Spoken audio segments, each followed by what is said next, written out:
আপনি আইনমন্ত্রী, সব কথা জিজ্ঞেস করতেও আপনাকে ভয় লাগে, তারপরেও একদম ব্যক্তি জীবন নিয়ে কি আপনি কিছু বলতে চান? আমি নিজে থেকে প্রশ্ন করব না, আপনি কিন্তু প্রশ্ন করেন আমার কি জানতে চান আমি আপনার পারিবারিক জীবন নিয়ে জানতে চাই। আমরা কিছুটা জানি, আপনি এর চেয়ে বেশি কিছু বলতে চান কিনা? আমি 1987 সালে ডিসেম্বরের 18 তারিখে বিয়ে করি।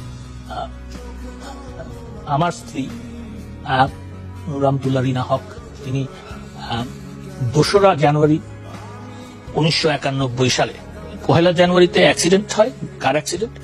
2রা জানুয়ারি 1991 সালে 2:45 মিনিটে ইন্তেকাল করে।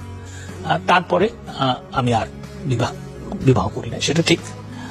আমার কোনো সন্তান নাই, সেটাও ঠিক। আমি 3 বছর 14 দিন বিবাহিত ছিলাম, আর এখন বিপদ নেই।